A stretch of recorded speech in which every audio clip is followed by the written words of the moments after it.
میں اللہ کریم نے سب سے زیادہ عزت، سب سے زیادہ عظمت، سب سے زیادہ رفعت، سب سے اونچا مقام، سب سے زیادہ اونچا کمال اگر کسی کو عطا فرمایا ہے تو اپنے سونے حبیب کو عطا فرمایا، اور وہ شان اور وہ عزت عطا فرمائی اپنے محبوب کو۔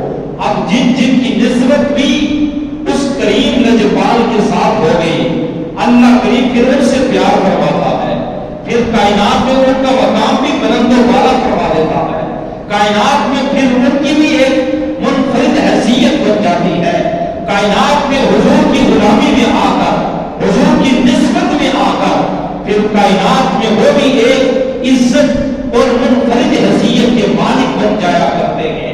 اور اس کا اندازہ آپ اس واقعے سے لگا دیجئے، ایک بزرگ نے حضرت شیخ ابو عبداللہ کو دیکھا خواب میں اور پوچھا، بتائیے آپ کے ساتھ رب کریم نے کیا معاملہ فرمایا؟ پوچھا آپ کے ساتھ رب لم یزل نے، اللہ رب العالمین نے کیا معاملہ فرمایا؟ آگے سے انہوں نے جواب دیا، میرے کریم رب نے مجھے معاف فرما دیا ہے، میرے کریم رب نے مجھے معاف فرما دیا ہے۔ انہوں نے پوچھا بتائیں وہ کیا وجہ تھی کہ جس کی وجہ سے آپ کی بخشش کم ہو گئی، کریم رب نے آپ کو معاف کر دیا، آپ کی مغفرت کا اعلان کر دیا۔ آگے سے انہوں نے یہ ارشاد فرمایا، میری حضور کے ساتھ ایک نسبت تھی، اس نسبت کی وجہ سے میرے مالک نے میرے حال پہ کرم فرما دیا، میری بخشش فرما دی۔ آگے سے سوال کرتے ہیں، کیا آپ سید ہیں؟ آپ سادات فیملی سے تعلق رکھتے ہیں؟ جو حضور کی آپ کے ساتھ اور آپ کے حضور کے ساتھ وہ نسبت تھی کہ جس نسبت کی وجہ سے رب کریم نے آپ کو معاف فرما دیا۔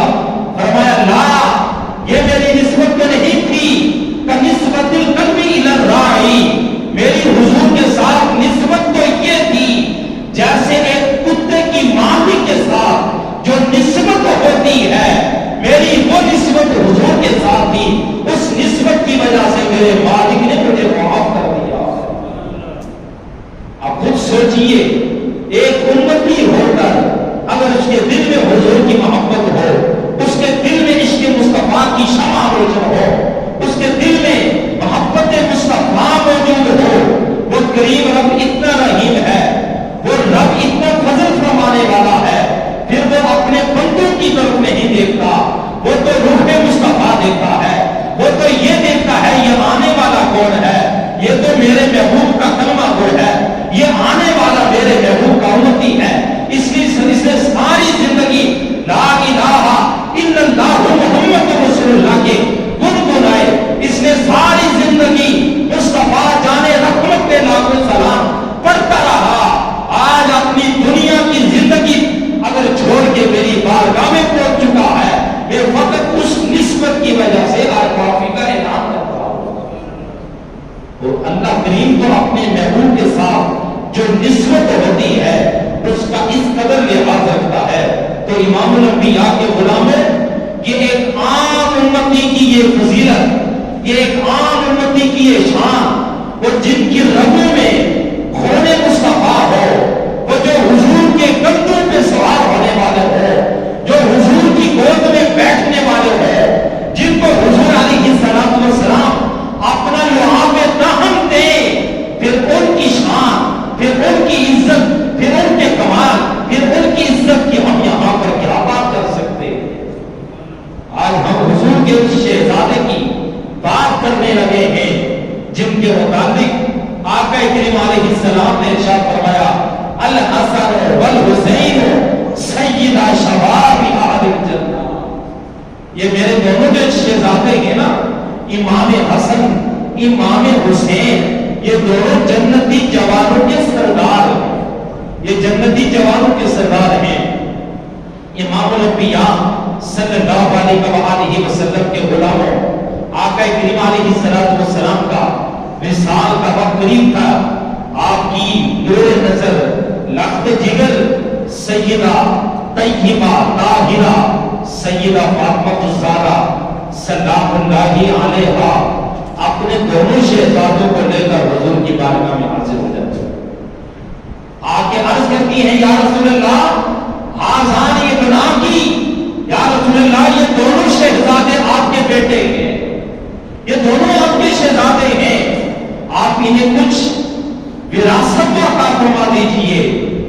اب آقا کریم علیہ الصلوۃ والسلام نے اپنے شہزادوں کو کیا وراثت عطا فرمائی، وہ وراثت سنیے. امام الانبیاء صلی اللہ علیہ وسلم نے ارشاد فرمایا میں اپنے بیٹے حسن کو اپنی ہیبت اور اپنی سیادت کی وراثت امام حسن کو عطا کرتا ہوں، اور اپنی جرأت و بہادری اور اپنی سخاوت کی جو وراثت ہے اپنے دوسرے شہزادے امام حسین کو عطا فرماتا ہوں. یہ حضور کی طرف سے وراثت مل رہی ہے. اگر والد پراپرٹی کا مالک ہو وہ اپنے بیٹوں کو وراثت میں پراپرٹی دے کر جاتا ہے. کوئی اگر علمی بندہ ہو وہ اپنی اولاد کو علم کے ذخیرے دے کر جاتا ہے. تاجدار کائنات اپنے بیٹوں کو اپنے نواسوں کو یہ وراثت عطا کر کے جا رہے ہیں. اور ساتھ ہی یہ جو حضور علیہ السلام نے فرمایا میں اپنے بیٹے امام حسن کو میں سیادت کی وراثت عطا کرتا ہوں. جب سیدنا علی المرتضیٰ شیر خدا کرم اللہ وجہہ الکریم کا 40 ہجری میں جب آپ کو شہید کیا گیا، اس کے بعد آپ کی سیدنا امام حسن کی 37 سال کی عمر ہے. آپ مسلمانوں کے امیر منتخب ہو جاتے ہیں اور اس وقت کے 40,000 لوگوں نے یہ وعدہ کیا اے امام ہم آپ کے ہاتھ پر بیعت کرتے ہیں اور خون کا آخری قطرے تک ہم آپ کا ساتھ کبھی نہیں چھوڑیں گے. یہ وعدہ کرتے ہیں، وعدہ نبھائیں گے، وعدہ وفا کریں گے، ہم ہمیشہ آپ کے ساتھ رہیں گے. مگر امام الانبیاء صلی اللہ علیہ وسلم نے چونکہ وراثت جو سیادت کی عطا فرمائی تھی کہ میں اپنے بیٹے کو سیادت کی وراثت عطا کرتا ہوں، اور امام الانبیاء صلی اللہ علیہ وسلم کی معیت میں، آپ کی صحبت میں، آپ کی سنگت میں، آپ کی رفاقت میں امام حسن نے 8 سال زندگی کے گزارے. کتنے بولیے؟ 8 سال زندگی کے گزارے. امام الانبیاء صلی اللہ علیہ وسلم نے ارشاد فرمایا میرا یہ بیٹا امام حسن 2 بڑی جماعتوں کے درمیان یہ اختلاف ختم کر کے ان کے درمیان یہ صلح کروائے گا. ان کے درمیان یہ کیا کرے گا؟ بولیے صلح کروائے گا.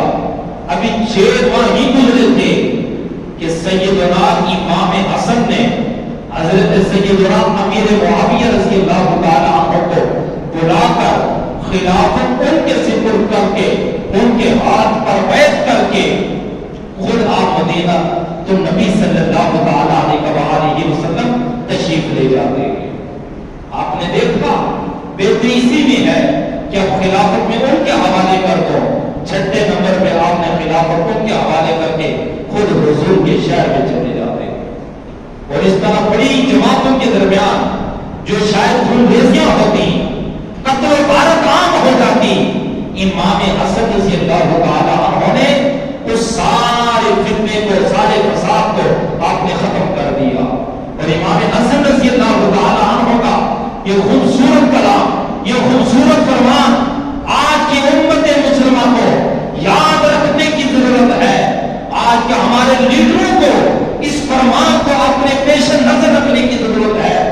امام حسن نے فرمایا تھا 40,000 لوگوں نے میرے ہاتھ پر بیعت کی اور خون کے آخری قطرے تک وفا کرنے کے وعدے کیے ہیں، مگر مجھے اگر ساری سلطنت پوری مملکت اسلامیہ مل جائے، اگر اس کے بدلے حضور علیہ السلام کی امت کے افراد کے چند قطرے خون کے اگر نکلے، میں بادشاہ کو تو ٹھوکر مار سکتا ہوں، مگر حضور کی امت کے کسی ایک فرد کا ایک قطرہ خون کا زمین پہ گرنے کو برداشت نہیں کرتا.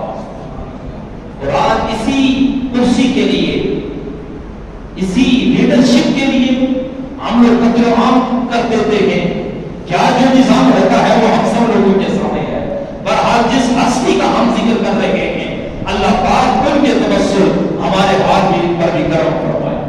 امام الانبیاء صلی اللہ علیہ وآلہ وسلم کے غلاموں، آپ ایک مرتبہ حضرت سیدنا امیر معاویہ رضی اللہ تعالیٰ عنہ کے پاس کے ملاقات کے لیے واپس تشریف لا رہے تھے. امیر معاویہ رضی اللہ تعالیٰ عنہ کے دربار میں سے کسی نے آ کے عرض کی، حضور اللہ رب العالمین نے مجھے بہت مال دیا، بہت پیسہ دیا، وافر مقدار میں بھی اللہ نے نعمتیں، مگر میرے پاس اولاد نہیں ہے، اولاد کی نعمت سے محروم ہوں، مجھے کوئی اس کا حل بتائیے. اور یہ بات صرف واقعے کی حد تک نہ سمجھیے کہ ادھر سے سنا اور کانوں سے نکال کے چلے جائیں. ان باتوں کو اپنی زندگی کا وتیرہ بنائیں کہ شاید یہ ان کا بتایا ہوا حال ہے، اگر ہم بھی عمل کریں تو تیری طرف ضرور کرم فرمائے گا. اس کا کوئی حل بتائیں. آپ نے کہا کثرت سے استغفار کیا کریں. کیا فرمایا؟ کثرت سے استغفار کیا کریں. اب ان کے بتانے کے مطابق اس شخص نے کثرت سے اپنے گناہوں کی معافی، اللہ کے حضور توبہ، کثرت سے استغفار پڑھنا شروع کر دیا. کچھ وقت گزرا، اللہ رب العالمین نے اولاد کی نعمت عطا فرمائی، حتیٰ کہ 10 بیٹے عطا فرمائے. تو یہ بات حضرت امیر معاویہ تک پہنچی. آپ نے اس سے کہا کہ آپ نے یہ نہیں پوچھا حضرت امام حسن سے کہ یہ جو آپ نے ہمیں اس مسئلے کا حل بتایا، اس مسئلے کا حل آپ نے قرآن سے اخذ کیا یا حدیث مصطفیٰ سے اخذ کیا ہے؟ اس مسئلے کا آپ نے حل کہاں سے تلاش کیا؟ سوال تو بنتا ہے کہاں سے یہ مسئلے کا آپ نے حل تلاش کیا؟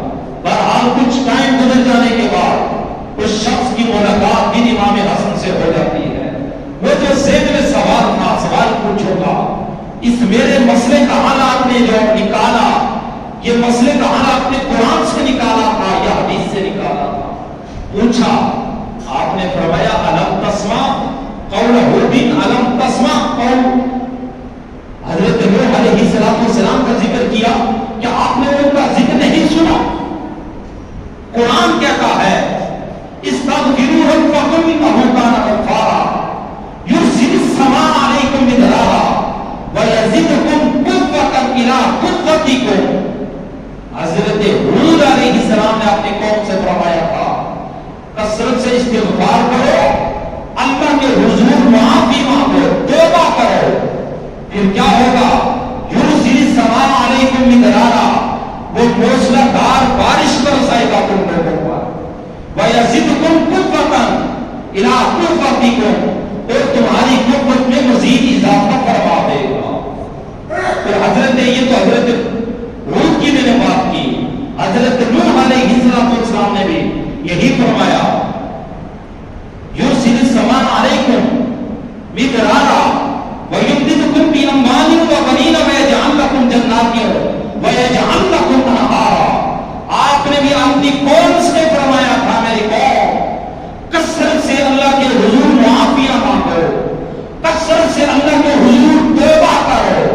جب تم اللہ کی بارگاہ میں کثرت سے توبہ کرو گے، اللہ کی بارگاہ میں کثرت سے معافیاں مانگو گے تو کیا ہوگا؟ فرمایا یرسل السماء علیکم مدرارا، وہ کریم رب موسلادھار بارش بھی برسائے گا، اور پھر وہ کریم رب تمہیں بیٹوں کی نعمتیں بھی عطا فرمائے گا. وہ کریم رب تمہارے لیے جنت کے باغ بھی اگائے گا. وہ کریم رب تمہیں باغات کے ساتھ ساتھ تمہارے لیے نہر بھی پیدا فرما دے گا. فرمایا یہ میں نے اپنی طرف سے مسئلے کا حل نہیں نکالا، یہ تو قرآن اس مسئلے کا حل بتاتا ہے. کسی کو رزق کی کمی ہو، کسی کو اولاد کی کمی ہو، بارش کی کمی ہو، کسی بھی نعمت کی کمی ہو تو پلٹ آؤ اپنی زندگی کی طرف کہ ہم نے زندگی کیسے گزاری. قرآن کہتا ہے آج کے جو ہمارے حال ہیں، بندوں پر جب آزمائشیں آتی ہیں، مشکلات آتی ہیں، مصائب آتے ہیں، یہ انسان کے اپنے بد اعمال ہوتے ہیں جن کے نتیجے بعد میں ہمیں دیکھنا پڑتے ہیں۔ تو اگر ہم یہ چاہتے ہیں پروردگار کرم فرمائے تو اپنی زندگی میں استغفار کو لازم پکڑیں، صبح و شام کم از کم ایک تسبیح ضرور استغفار کی کر لینی چاہیے۔ اور بات کو میں مختصر کر رہا ہوں کیونکہ ٹائم اختتام کی جانب بڑھ رہا ہے۔ 29 صفر کو فاتح قادیانیت حضرت قبلہ عالم پیر رحمۃ علی شاہ رحمۃ اللہ تعالی علیہ کا چونکہ یوم وصال ہے تو اس نسبت سے انہوں نے یہ حدیث مبارکہ بھی نقل کی۔ آپ نے فرمایا حضرت امام حسن رضی اللہ تعالی عنہ کی اولاد سے ہیں، شجرہ ان سے ملتا ہے، تو آپ نے فرمایا حضرت امام حسن رضی اللہ تعالی عنہ ایک مرتبہ مدینہ شریف سے باہر نکلے، خوبصورت لباس سے تن کیا، ان کا لباس پاکیزہ لباس اب زیب تن کر کے دستار مبارک سجا کے جب آپ سواری پہ سوار ہو کے باہر سے رات کی جانب پڑے نا، ایک یہودی آیا جس کی خستہ حالت تھی، ذلت و رسوائی کا وہ شکار ہو چکا تھا، آ کے وہ عرض کرنے لگا ہے امام ہم نے تو آپ کے نانے کا ایک فرمان سنا ہے، ہم نے آپ کے نانے کا ایک فرمان سنا ہے، وہ فرمان کیا سنا؟ الدنیا سجن المؤمن وجنت الکافر اور کما قال علیہ السلام۔ فرمایا کہ آپ کے نانے کا یہ فرمان ہے دنیا مومن کے لیے قید خانہ ہے اور کافر کے لیے یہ جنت ہے، مگر یہ حدیث جو آپ کے نانا کی ہے نا یہ مجھے صحیح معلوم نہیں ہوتی۔ آپ کے لیے اگر یہ قید خانہ ہے، آپ کا اتنا خوبصورت لباس، اتنی خوبصورت سواری، اتنے عمدہ آپ کی داستار، یہ آپ کی چال چلن، یہ آپ کی رفتار، اتنی خوشحالیاں اللہ نے آپ کو دے رکھی ہیں، تو وہ جنت الکافر، اگر میں کافر ہوں یہ میرے لیے جنت ہے، جنت میں تو نعمتیں ہوتی ہیں اور میں تو ذلت و رسوائی کا شکار ہو چکا ہوں، لہٰذا یہ حدیث مجھے صحیح معلوم نہیں ہوتی۔ یہودی امام حسن سے یہ مکالمہ کر رہا ہے۔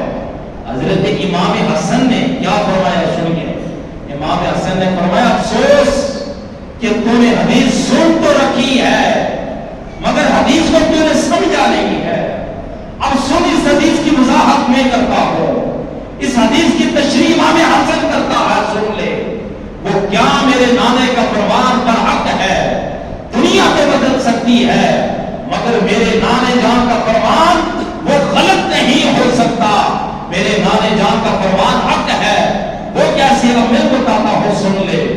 فرمایا آقا کریم علیہ السلام نے ارشاد فرمایا اب دنیا سجن المؤمن، دنیا مومن کے لیے قید خانہ ہے، کوئی شک نہیں ہے قید خانہ ہے۔